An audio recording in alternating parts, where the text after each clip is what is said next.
bonjour les aquarellistes, bienvenue sur ce tuto sentier de neige et de rose. De la neige sur fond de ciel rose, ça n'existe pas, mais on s'en fiche, on est des artistes, on invente les mondes qu'on veut. Cet atelier est destiné au niveau débutant certes, mais débutant à l'aise quand même. Hein. On va faire pas mal de fondu de couleurs et il faut gérer quand même la dose d'eau. Si vous êtes hyper débutant, vous avez plein de tutos offerts sur mon site dont je vous mets le lien ici. L'onglet jaune, premier pas, tout en haut. Donc entraînez-vous ne serait-ce déjà qu'avec les tutos sur les couleurs.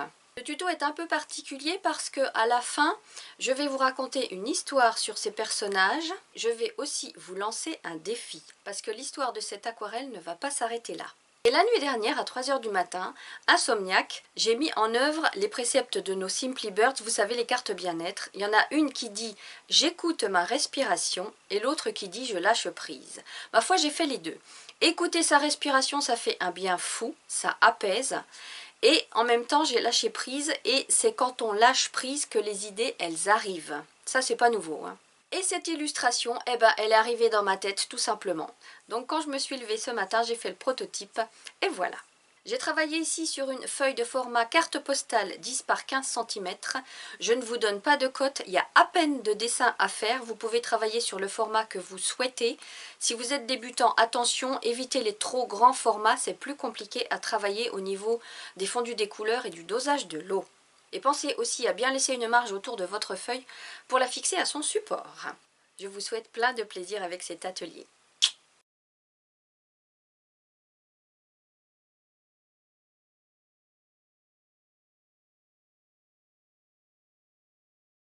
Voilà, donc ça c'est mon prototype, hein. Je prépare toujours un prototype au préalable pour savoir où je vous emmène. Et encore là, je vais changer des petites choses. Et cette fois, on ne va pas utiliser de crayon à encre indélébile, on va juste faire des repères au crayon de papier. Le premier repère, c'est la ligne d'horizon au tiers inférieur de la feuille, à vue d'œil. Hein. Pas forcément droite, à vous. Après, vous allez tracer vos silhouettes. Alors, les silhouettes, vous voyez, là, moi, j'ai pris silhouette 19e parce que j'adore ce siècle-là. De toute façon, j'aime pas le siècle dans lequel je vis. C'est trop moderne, trop tout. Trop vite, trop bruyant, etc. Donc, je trace comme ça, rapidement, une femme en crinoline et puis un monsieur avec un chapeau haute forme. Donc, je vous invite déjà à juste tracer les contours, mais rapide, hein. Lui, il a un grand manteau. Vous voyez, je fais même pas... des trucs rapides comme ça. Et puis pour son chapeau. Et puis elle regarde à gauche. C'est pour ça que la forme de son chapeau, elle est arrondie à droite et plus large à gauche là. Voilà, je vous fais un gros plan. Vous pouvez mettre pause sur cette esquisse si vous voulez la reproduire. Bien, je suis en train de me rendre compte que j'ai même pas retiré la drawing gum de mes flocons de neige sur mon prototype. Donc je vais le faire pour voir ce que ça donne. Ouais, c'est pas mal. Ils sont tout légers les flocons de neige. Hein. D'ailleurs, nous allons les faire avec de la drawing gum et un cure-dent. Un cure-dent en bois qui, plus il va prendre la drawing gum, plus il va s'épaissir au bout. Et c'est pas mal du tout parce que comme ça, au moins, la drawing gum, elle accroche. Donc, vous pouvez y aller. Vous pouvez même passer sur les personnages. Faire quelques flocons qui ressortiront bien sur le noir des silhouettes. Voilà, j'ai terminé d'appliquer ma drawing gum. J'ai fait plus de flocons et plus serré que sur mon prototype. Je vous laisse mettre pause le temps d'appliquer les vôtres. Et maintenant, il faut attendre quelques minutes que la drawing gum soit bien sèche. Et pendant cette pause, et comme d'habitude, on pense à se faire du bien. À tout de suite! En attendant que ça sèche, je vous montre la liste des couleurs. On commence avec un rose très clair, le corail 355 de chez White Nights. Je vous montrerai après sur le nuancier ce que ça donne. Ici du rose White Nights 322 et du rouge lac de Garance 317 White Nights également. Et on finira avec du violet foncé 606 de chez White Nights également.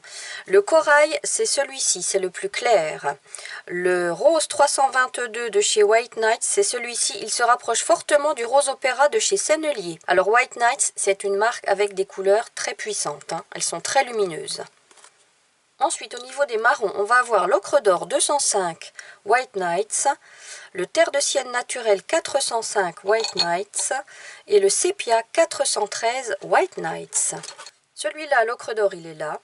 Celui-là, le terre de ciel naturel, il est ici. Et le sépia, il est là.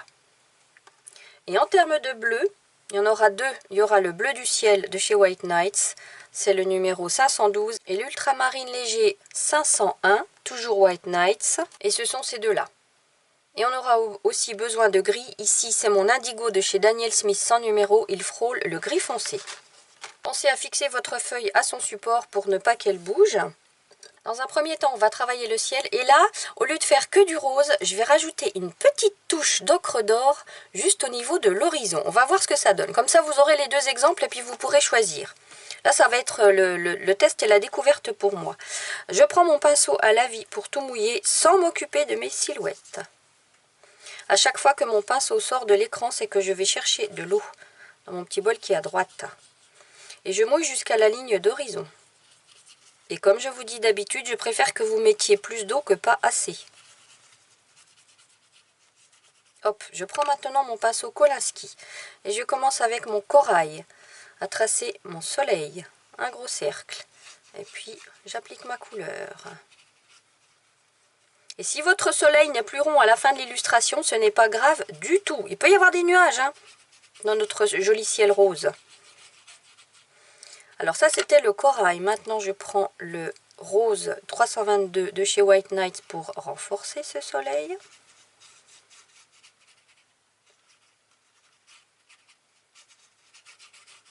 Hop. Sur le dessus, le bas reste très clair. Je vais chercher mon ocre d'or pour donner un petit peu de mouvement à cette ligne d'horizon, un petit mouvement différent. Hop. Le lac de Garance, le rouge lac de Garance, sur le dessus. Plus je vais sur le dessus, plus ce sera foncé.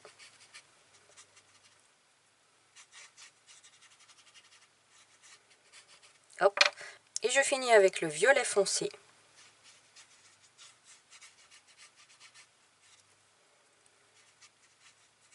On peut même tracer des petites traînées. Oh bah tiens, j'en ai mis une là, c'est pas possible. On peut même tracer des petits traits, comme s'il y avait des lignes de nuages. Et moi, je vais aller encore plus, avec plus d'intensité sur le dessus. Comme ça. On peut puis même tirer des petits traits roses, et pourquoi pas, comme ça là. J'ai pas envie que ça soit si net, je les aplatis un petit peu. Voilà. Maintenant, je prends mon petit pinceau Léonard numéro 4 et mon indigo. Je vais le diluer dans ma coupelle pour pas qu'il soit trop intense. Et je vais commencer à tracer mes petits sapins au fond qui vont être bien fondus dans le mouillé. Juste comme ça. Et j'ai envie de les faire partir à l'horizon. Donc plus on va vers la droite, plus ils sont petits. Ça, c'est juste une base.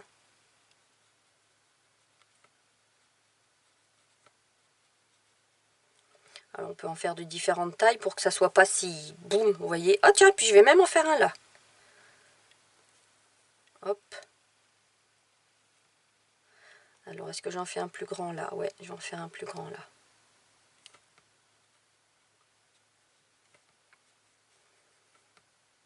Et un petit là. Voilà, à vous.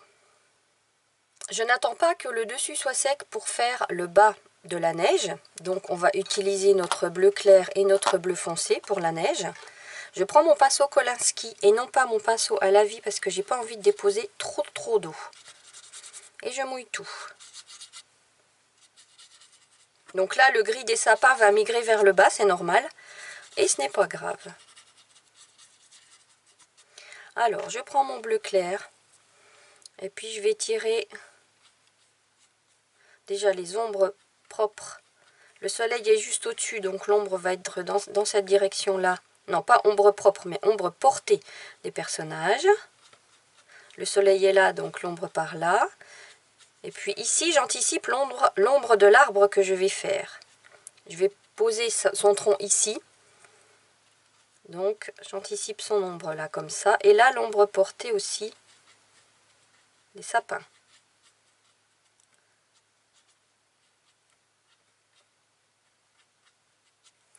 Je prends mon petit pinceau Léonard et je vais chercher mon ultramarine pour renforcer ses ombres.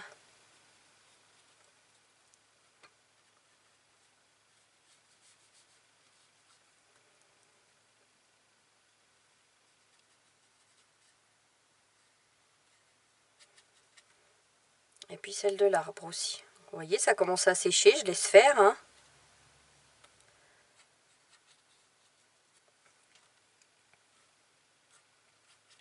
Vous voyez ici mon sapin gris, bah, il se voit plus du tout. Il a complètement été absorbé par l'eau, donc je vais le refaire. Et puis là, au fur et à mesure que ça sèche, et ben ma foi, je les rajoute un petit peu. J'en rajoute un petit peu. Et vous savez quoi? J'ai envie de rajouter un peu de vert dans ces sapins. Oh ouais, je vais le faire, tiens. Je vais même rajouter 2 verres. Je prends ici le vert olive clair 727 White Night. C'est le vert foncé, c'est le vert tout court 725. Je vais voir ce que ça donne, hein. Allez, soyons fous. Donc juste sur la gauche. Puis là, vous voyez, ça commence à sécher. Donc je donne la forme à mes sapins. Enfin, je dis juste sur la gauche. Non, pas du tout. C'est pas du tout ce que je fais en plus. Non, non, je donne la forme à mes sapins. C'est l'ombre que je ferai juste sur la gauche. Hop. Hop. Et puis, je rince un petit coup mon pinceau, mon vert foncé. Ou pas trop là. Il est puissant celui-là. Juste sur la gauche, comme ça. Vous voyez, là, il a perdu sa forme. Je vais l'élargir un peu pour lui donner une forme un peu plus large. Hop, puis là à droite. Petit chouïa derrière. Hop, et puis avec l'indigo, je retourne en chercher pour renforcer l'ombre. Donner un peu de mouvement, que ce soit moins mastoc.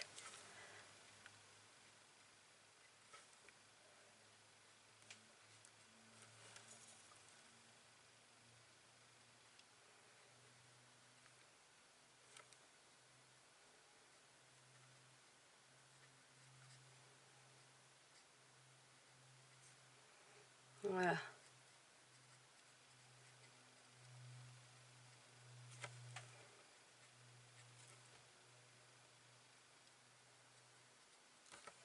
Voilà, à vous. Alors, je m'assure que mon ciel est bien sec et je vais pouvoir, avec mon indigo pur, travailler mes silhouettes. Alors, rien de compliqué. Je remplis tout, mais je laisse apparaître quand même ça et là des petites taches blanches.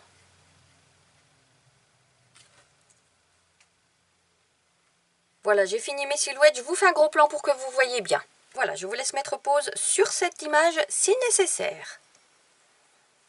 Alors maintenant, il va s'agir de renforcer un petit peu l'ombre portée juste sous les personnages.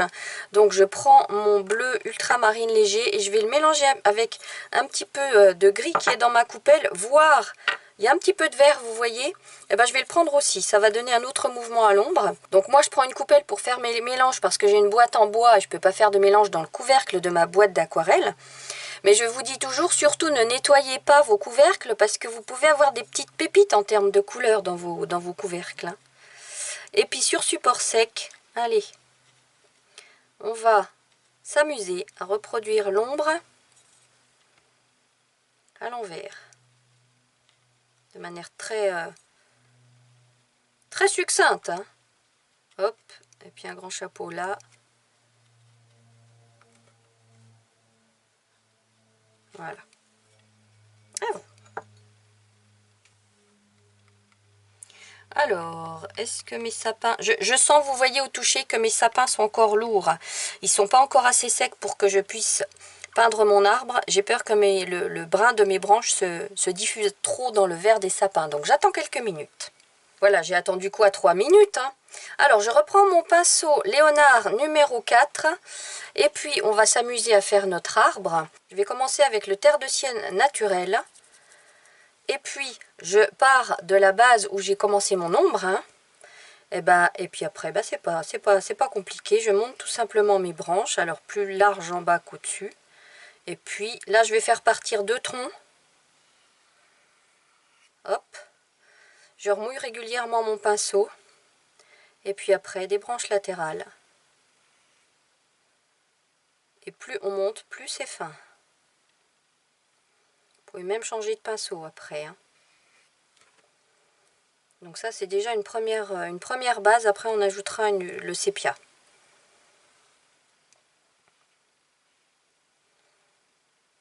Voilà, et après des branchounettes toutes fines.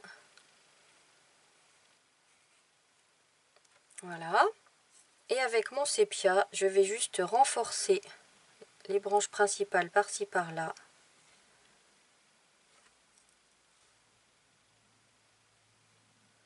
Pas forcément avec des lignes continues, ça peut être des lignes discontinues.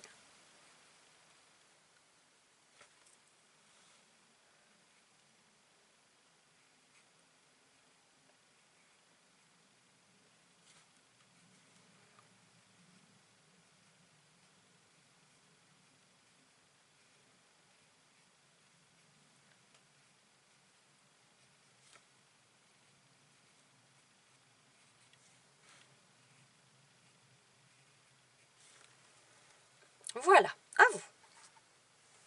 Et avant de retirer la drawing gum pour faire apparaître les flocons blancs, j'attends un petit peu pour être sûr que vraiment toute l'aquarelle soit bien sèche et que le papier ne s'arrache pas. Et en attendant que ça sèche, je vais vous lire le petit texte que j'ai écrit à ce sujet.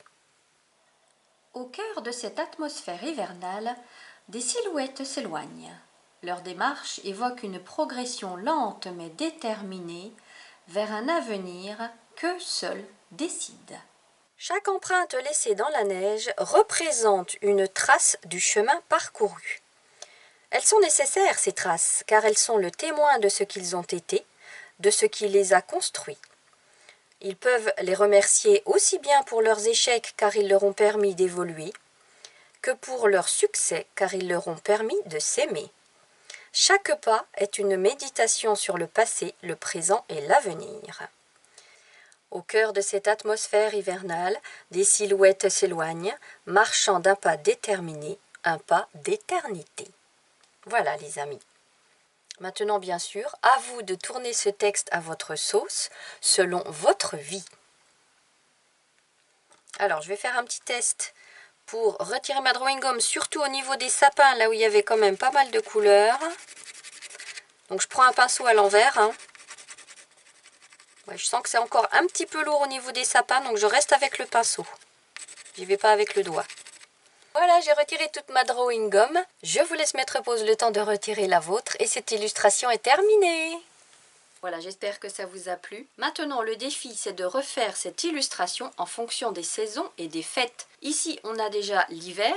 Vous pourrez la refaire pour la Saint-Valentin avec la même configuration où on garde bien la ligne d'horizon, les sapins, l'arbre et nos silhouettes. Donc, il y a la Saint-Valentin, ça peut être Pâques, Halloween, avec une citrouille devant notre arbre, par exemple, ou carrément un champ de citrouille jusqu'au sapin. Et vous pourrez la refaire aussi pour Noël. Et bien sûr pour le printemps, l'été et l'automne. Et vous pouvez même aller encore plus loin si vous faites plusieurs illustrations au fur et à mesure de l'année qui s'écoule. C'est de créer un petit carnet. Je l'ai appelé le petit carnet du sentier préféré. Et à chaque fois, vous écrirez un texte différent qui ne concerne que vous. Voilà, maintenant à vous de jouer. Vous marchez dans un monde de neige et de roses et ce que vous allez y faire vous appartient. À très bientôt.